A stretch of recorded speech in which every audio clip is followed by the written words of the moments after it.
क्या कभी आपके साथ ऐसा हुआ है कि कभी आपने देखा हो कि जो काम आप करने जा रहे हैं, जो काम आपने किया है, वो आपने पहले भी कभी किया था, लेकिन आपको याद नहीं? अलग-अलग जो मसलक के या अलग-अलग आप समझ लीजिए अक़ीदों के जो लोग हैं, उन्होंने इसके ऊपर अपनी-अपनी राय भी दी है, अपनी-अपनी थ्योरीज़ भी पेश की हैं। क्या डेजा वू एक बड़ी इंटरेस्टिंग चीज़ है। इंटरेस्टिंग इसलिए कि बच्चों में अक्सर ये बहुत ज़्यादा होता है और बड़ों में ये चीज़ जो है वो कम होती है। अस्सलाम वालेकुम, मेरा नाम हाफ़िज़ जब शबीर है।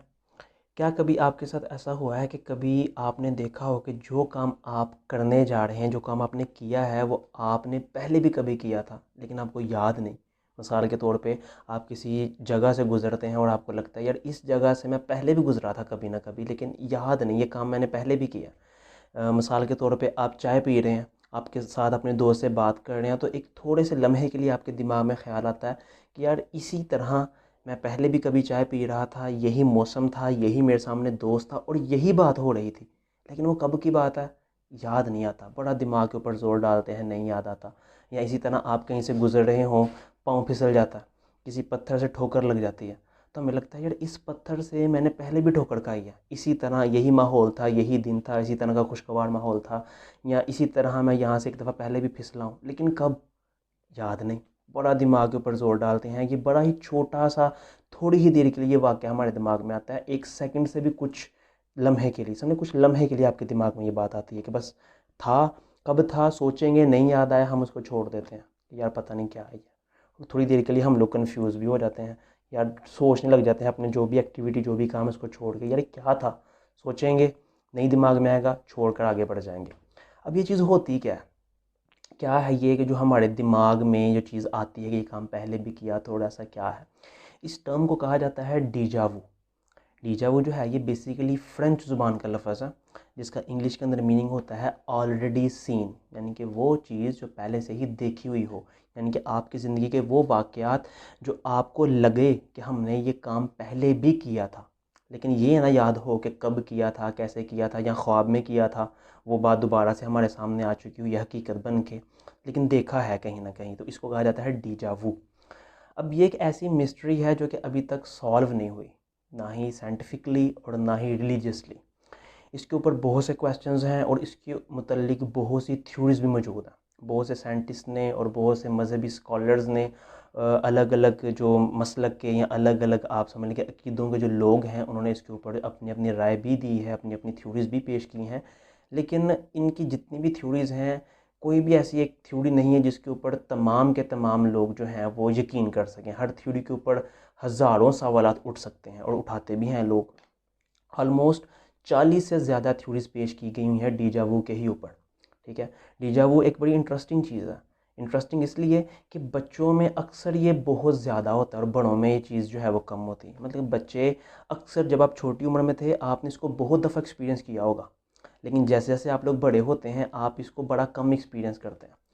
दूसरी चीज़ ये है कि डेजा वू को आप लोग अपनी मर्ज़ी से भी एक्सपीरियंस नहीं कर सकते। मसलन एक वाक़या आपके सामने हुआ और आप उसको सोचने लग जाएँ खुद भी जानबूझ के, जबकि आपको याद नहीं आया। बस आप जानबूझ के उसको सोचें कि पहले भी हुआ था, पहले भी हुआ था, अपने आप को यकीन दिलाएँ, लेकिन ऐसा ये कभी भी नहीं होगा। आप अपने आप को यकीन नहीं दिला सकते। ये ऑटोमेटिकली ही आपके माइंड में छोटा-सा कोई काम करते हैं और आपके दिमाग में आ जाता है कि भई ऐसा काम आपने पहले भी किया था, खुद आपका इसके ऊपर बस नहीं चलता। और डेजा वू जो है, इसके मुतल्लिक बहुत सी थ्योरीज़ जो हैं वो भी पेश की जाती हैं, ठीक है। अलग-अलग मज़हब के लोग, अलग-अलग साइंटिस्ट, साइकोलॉजिस्ट अपनी-अपनी थ्योरीज़ जो हैं वो इसके मुतल्लिक जो है वो बयान करते हैं। मिसाल के तौर पे हम लोग पहली जो थ्योरी है, जिसको हम उन थ्योरीज़ की ही बात करेंगे कि जो बहुत ही ज़्यादा मकबूल हैं, या जिनको जो है वो बहुत ज़्यादा लोग जानते हैं या मानते हैं, रिलीजियसली या साइंटिफिकली, हम उन्हीं थ्योरीज़ के बारे में हम लोग बात करेंगे। सबसे पहले जो थ्योरी, जिनको काफ़ी ज़्यादा एक बड़ा तबका, बल्कि एक बहुत बड़ा मज़हब जो है वो इसी एक थ्योरी के ऊपर बेस करता है, हिंदुइज़्म जो है, उनके नज़दीक डेजा वू क्या है? उनके नज़दीक, उनके मज़हब के अंदर जो जन्म है, यानी कि आप लोग जो हैं वो कई आपके जन्म होते हैं, ठीक है। 2, 4, 5, 6, 10 जितने भी उनके नज़दीक हैं। किसी जन्म में आप जानवर होते हैं, किसी जन्म में आप इंसान होते हैं, किसी जन्म में आप खातून होते हैं, किसी जन्म में आप कुछ होते हैं। ये उनका मानना है। उनके नज़दीक डेजा वू ये है कि कभी आप कोई एक्सपीरियंस करें और आपके माइंड में आए कि ये काम मैंने पहले भी कभी किया है लेकिन याद नहीं, वो बात आपके पिछले जन्म की है। मसलन पिछले जन्म में आपने कोई काम किया, आप कहीं से गुज़रे, आपने कहीं से ठोकर खाई, आपने किसी से बात की, आपने ये तमाम के तमाम काम किए, वो आपकी पिछले जन्म की मेमोरी थी।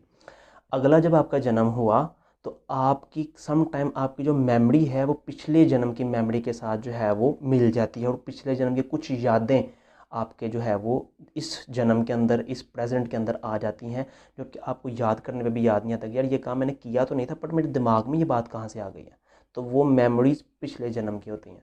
तो हिंदुओं का एक बहुत बड़ा जो एक कम्युनिटी है वो इस अकीदे के ऊपर ही अपना जो मज़हब है वो लेकर चल रही हैं आगे, कि भाई ये इसी से साबित होता है कि पिछले जन्म भी होते हैं और उन्हीं की मेमोरी जो है हमारे यहाँ पे ट्रांसफ़र होती है। हिंदू के नज़दीक जीजा वो ये चीज़ है। इसी तरह मुसलमानों की अगर हम बात कर लें तो सभी तो नहीं, लेकिन काफ़ी एक बड़ी कम्युनिटी जो है वो इसको इस तरह से भी लेती है कि डीजावू ये है कि जब इंसान सोता है तो उसकी जो रूह होती है वो जिस्म से निकल जाती है। ठीक है, कहा भी जाता है ये एक कि जो नींद है वो मौत की बहन है, ये भी एक चीज़ कही जाती है। तो इसमें कहा जाता है कि जब आपकी जो रूह है वो जिस्म से निकल जाती है, निकलने के बाद वो कुछ एक्टिविटीज़ परफॉर्म करती है, कुछ काम करती है। आपका जो दिमाग है वो नीम सोया हुआ होता है, ठीक है, नीम सोई हुई हालत में होता है। जब आप उठते हैं तो वो रूह जो होती है वो दोबारा आपके जिस्म में आती है और आप उठ जाते हैं। अब उठ के आपने अपने दिन की एक्टिविटीज़ जो है वो परफॉर्म की। अगर आपकी रूह ने जो भी नींद के अंदर जहाँ भी गई थी, जो भी काम परफॉर्म किया था, वो मेमोरी आपके दिमाग में स्टोर है, लेकिन आपको याद नहीं, कहीं ना कहीं स्टोर है। ठीक है, अब आप दिन के अंदर अपनी हालत के अंदर, एक्टिव हालत के अंदर जब आप कोई भी काम परफॉर्म करते हैं तो आप अगर वही काम परफॉर्म करें जो कि आपकी रूह ने ख्वाब में किया था, तो आपको लगता है कि ये काम मैंने पहले भी किया था, जबकि वो काम ख्वाब के अंदर या आपकी जब रूह प्रवास कर गई थी तो उसने जो भी एक्टिविटीज़ परफॉर्म की हैं तो वही होती हैं, लेकिन वो होती है आपकी मतलब होश की बात नहीं होती। लेकिन जब आप होश में आके एग्जैक्ट वही काम रिपीट करते हैं तो आपको ये रियलाइज़ होता है कि यार ये काम मैंने पहले भी किया हुआ है। इसके ऊपर भी काफ़ी लोग जो हैं इसको भी मानते हैं दुरुस्त, लेकिन इसके ऊपर भी कई लोग इतराज़ात भी उठाते हैं। फ्राइड जो कि बहुत बड़ा साइकोलॉजिस्ट था, जिसको बाबा साइकोलॉजी भी कहा जाता है, उसके नज़दीक भी एक उसकी थ्योरी है डीजावू के रिलेटेड, वो भी इसके साथ थोड़ी बहुत रिलेट करती है। रूथ का तो खैर उसकी थ्योरी के अंदर जिक्र नहीं है, लेकिन उसके नज़दीक ये है कि जब आप सोते हैं ना तो आप ख्वाब देखते हैं। जो भी आपने ख्वाब देखा वो ख्वाब आप सुबह उठ के भूल जाते हैं, लेकिन वो ख्वाब आपके दिमाग में, आपके सबकॉन्शियस में कहीं ना कहीं स्टोर होता है। ठीक है, तो अब क्या हुआ, आप सुबह उठे, आपने सुबह उठ के अपनी जो भी दिन की एक्टिविटीज़ थी वो परफॉर्म की। आपने जो ख्वाब देखा था आज कल परसों, जब भी कभी ख्वाब देखा था, उसकी जो मेमोरीज़ आपके दिमाग में स्टोर हैं, जब आप उसके रिलेटेड कोई काम करते हैं, उसी तरह का कोई काम करते हैं, तो आपका दिमाग ट्रिगर हो जाता है। कि ट्रिगर ये होता है कि भाई ये काम हमने पहले भी किया था, ख्वाब था, क्या पता पिछले हफ्ते का हो, पिछले महीने का हो, उसकी मेमोरीज़ आपके दिमाग में कहीं ना कहीं स्टोर थी, आपको नहीं पता। लेकिन उस तरह का काम करने से आपको ये फील होगा कि भाई ये काम मैं पहले भी कर चुका हूँ। फ्राइड के नज़दीक ये थ्योरी जो है वो पेश की जाती है। इसी तरह और भी बहुत सी थ्योरीज़ हैं। मिसाल के तौर पे एक थ्योरी जो है वो आपके दिमाग के रिलेटेड भी थ्योरी है एक, वो ये है कि इंसान का जो दिमाग है ना, ये खुद ब खुद सोचता रहता है। हम लोग खुद ब खुद बड़ी सारी चीज़ें सोचते हैं, लेकिन वक्त के साथ साथ हम भूल भी जाते हैं। मिसाल के तौर पर छोटी सी एग्जाम्पल ये ले लें, आपने किसी फंक्शन पे जाना था, किसी शादी पे जाना था, आपने पहले से सोचा कि मैं शादी पे जाऊंगा, मैं ये करूंगा, मैं वो करूंगा, मैं ऐसे करूंगा, मैं वैसे करूंगा, ये आपका एक प्लान था। अगले दिन आपका प्लान चेंज हो गया, आपने कहा नहीं मैं ये करूंगा, मैं वैसे करूंगा, मैं वैसे करूंगा, अलग प्लान बन गया। तीसरे दिन आप एक अलग प्लान, इस तरह आपने कई प्लान सोचे। अब इसमें से कई प्लान ऐसे होंगे जो कि आपके दिमाग से निकल जाएंगे, कुछ याद रहेंगे, कुछ निकल जाएंगे। अब आप शादी पे चले जाते हैं फिज़िकली तौर पे, वहाँ पे जाके आप कोई ऐसा काम परफॉर्म करते हैं जो कि आपके प्लान तो था कभी, लेकिन वो भूल गया था माइंड में से, एक्टिव माइंड में वो चीज़ मौजूद नहीं है, वो कहीं सबकॉन्शियस में था, सोचा था कभी, लेकिन माइंड, एक्टिव माइंड के अंदर वो चीज़ नहीं थी। आप बिल्कुल उसी तरह का सिमिलर काम करेंगे तो आपको फील हो जाएगा यार ये काम मैंने पहले भी किया, लेकिन वो काम बेसिकली आपने किया नहीं होता, वो आपके माइंड के अंदर रिपीट ही पुराने दिनों में या काफ़ी अर्सा पहले रिपीट ही आपने इतनी दफ़ा किया कि आपको अभी लगने लग गया ये काम पहले भी कहीं ना कहीं मैं कर चुका हूँ, लेकिन वो काम आप कर चुके होते हैं, लेकिन सिर्फ अपने दिमाग में सोचने की हद तक। इसके साथ भी डिजावो को रिलेट किया जाता है, एक थ्योरी ये भी पेश की जाती है। इस तरह एक और थ्योरी है, वो भी काफ़ी ज़्यादा लोग इससे भी मतलब मानते भी हैं, उसको मानने वाले भी बहुत ज़्यादा हैं, फॉलोअर्स भी उसके बहुत ज़्यादा हैं, और बहुत से लोग इसको रिजेक्ट भी करते हैं। जो ये है कि आपके वालिदैन के रिलेटेड, कि आप लोगों को जैसे एक बच्चा पैदा होता है ना, उस बच्चे की जो खसूसियात होती हैं अपने वालिदैन से बहुत मिलती हैं, उसकी शक्ल सूरत अपने वालिदैन से बहुत मिलती है, उसका बिहेवियर अपने वालिदैन से बहुत मिलता है, उसकी जिसामत अपने वालिदैन से बहुत मिलती है। यानी कि उनके वालिदैन की जो खसूसियात हैं वो बच्चे में ट्रांसफ़र होती हैं।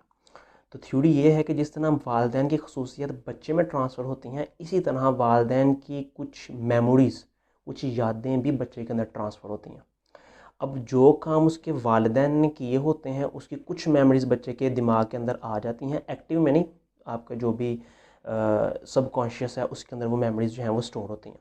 अब आप वो दोबारा से अगर अपनी लाइफ में जो काम आपके वालिदैन ने कभी किया था, आप बिल्कुल उसी पैटर्न के ऊपर कोई काम परफॉर्म करें, उसके साथ रिलेटेड काम कोई काम परफॉर्म करें, तो आपको लगेगा कि ये काम हमने पहले भी किया है, ये काम इस जगह से मैं पहले भी गुजरा हूँ, इस पत्थर से मैंने पहले भी ठोकर खाई है, इस जगह पे मैं पहले भी फिसला हूँ, ये चाय जो मैं पीने लगा हूँ मेरी पहले भी एक दफ़ा ज़ुबान जो है वो जल गई थी पीते हुए।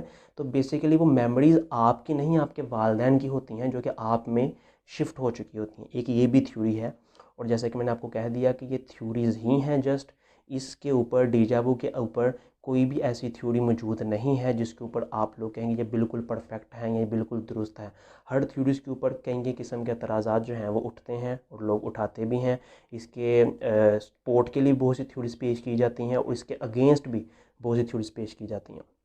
तो ये आज का जो हमारा सेगमेंट था, इसके अंदर सिर्फ यही अवेयरनेस थी कि भाई डीजा वो क्या होता है, और अलग अलग लोग और अलग अलग थिंकिंग या अलग अलग मज़हब के लोगों के नज़दीक जो है वो डीजा को किस तरह से मैनिपुलेट करते हैं अपने मकासद के लिए, अपने मज़हब को सपोर्ट करने के लिए, या अपनी बात को जो है वो दूसरों तक डिलीवर करने के लिए, पहुँचाने के लिए। तो ये हमारा टॉपिक था आज का। आई होप सो कि जिन बंदों को पहले नहीं पता था उनको उन चीज़ों का पता चल गया होगा कि वो क्या चीज़ें एक्सपीरियंस करते हैं, क्योंकि आम बंदे को इसका इतना ही पता है भाई ख्याल आया, पता नहीं क्या था, ज़रा थोड़ी देर के लिए परेशान हुए, बाद में फिर अपनी लाइफ के अंदर चलेगी, कभी सोचा नहीं क्यों आया, कैसे आया, इसके पीछे रीज़न क्या है। तो उम्मीद करता हूँ कि इससे आपकी इन्फॉर्मेशन के अंदर इजाफा हुआ होगा। So thank you so much. अल्लाह हाफिज़।